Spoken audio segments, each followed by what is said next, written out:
Бұл бейнеролик балалардың заңды өкілдеріне арналған, және егер бала мектепке дейінгі ұйымға қабылданып барып жүрген болса, Индигадағы жеке кабинетке кіру жолын көрсетеді. Мысалы, баланың сабаққа қатысу табелін тексеру және бекіту үшін. Индига порталының басты бетіне кіруіңіз керек. Егер сіз компьютермен жұмыс істеп жатсаңыз, экранның оң жақ жоғары бұрышындағы жеке кабинет деген түймешікті басыңыз. Мобильді құрылғылар үшін дәл сол оң жақ бұрышында түймешіктің орнында пайдаланушы белгісі болады. Заңды өкілдің GSM енгізу жолы шығады. Егер сіз осыған дейін кезекке қою туралы өтініш беріп, балаңыз қабылданған болса, онда жеке кабинетіңіз бар. Бұл жағдайда GSM енгізгеннен кейін интернет порталдың шарттарымен және жұмыс ережелерімен келісу белгісін және жалғастыру деген түймешікті басыңыз. Екінші қадамда жүйе құпия сөзді сұрайды. Құпия сөзді енгізгеннен кейін пайдаланушы Ed24 қосымшасы арқылы QR код сканерлеп, өз тұлғасын растауға тиіс. Табысты расталғаннан кейін жеке кабинетке кіру үшін кіру деген түймешікті басыңыз. Құпия сөзді орнату және енгізу кезінде мұқият болуларыңызды сұраймыз. Егер құпия сөз қатарынан 3 рет қате терілген болса, онда жүйе жеке кабинетке кіру мүмкіндігін бұғаттайды. Жүйе бұл әрекетті құпия сөзді таңдау және жеке кабинетті бұзу әрекеті деп бағалайды. Егер жеке кабинетке кіре алмай жатсаңыз, не істеуге болады?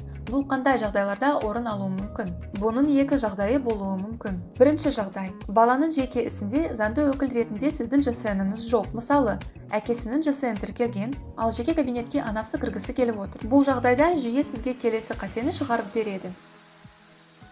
Оны жою үшін мектепке дейінгі ұйымға жолығып, уәкілетті қызметтерден екінші заңды өкіл GSM және телефон нөмірі туралы мәліметтерді тіркеуді сұрау керек. Содан кейін екінші жағдайға өту керек. Екінші жағдай: сіздің GSM-іңіз баланың жеке ісінде тіркелген, бірақ сіз жеке кабинетке ешқашан кірген жоқсыз және Ed24 мобильді қосымшасын орнатпадыңыз. Бұл қандай жағдайларда болуы мүмкін? Мысалы, Индига жүйесі қалаңызда қосылған кезде балаңыз мектепке дейінгі ұйымға барып жүрген және балабақша ұсынған мәліметтерге сәйкес деректердің тарихи импорты секілді балаңыз Индига жүйесінде тіркелген. Бұл жағдайда жүйе қате туралы хабарламаны шығарып, Ed24 қосымшасын орнату жөнінде нұсқаулықты ұсынады. Сіз бұрын Индига жүйесімен жұмыс істемегендіктен сіздің Ed24 мобильді қосымшаңыз жоқ. Жүйе сізге бұл жөнінде хабарлады. Ed24 мобильді қосымшасында тіркелу жөніндегі нұсқаулық төменірек орналасқан. Оны мұқият оқуды сұраймыз. Бірінші қадамда Ed24 қосымшасын жүктеп алыңыз. Ол үшін экранда көрсетілген QR кодтарды пайдаланыңыз. Android операциялық жүйесімен құрылғылар үшін және iOS операциялық жүйесімен құрылғылар үшін.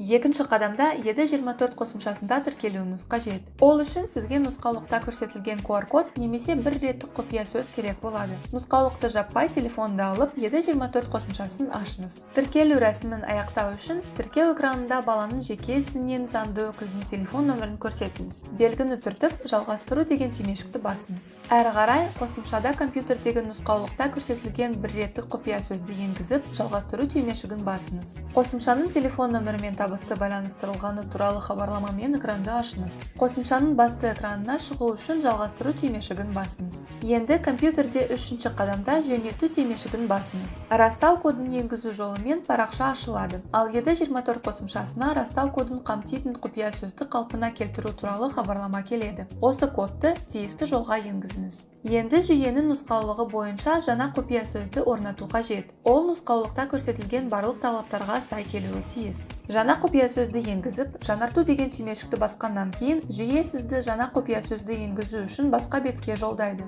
Оны тиісті жолға енгізіңіз. Кіру деген түймешік шығу үшін тұлғаңызды растауыңыз керек. Ол үшін Ed24 қосымшасын ашып, парақшада көрсетілген QR кодты сканерлеңіз. Тұлғаңыз расталғаннан кейін кіру түймешігін басып, жеке кабинеттің қызметтерін пайдалана аласыз. Жеке кабинетке кірген кезде жүйе ұсынатын нұсқаулықты әрқашан мұқият оқуды сұраймыз. Қажет болған жағдайда техникалық қолдау қызметіне жұмыс уақытында дүйсенбіден жұмаға дейін сағат 9:00-ден бастап 18:00-ге дейін жолығуға болады. Егер жұмыс уақытында чат іске қосылмаған болса, парақшаны жаңарту қажет.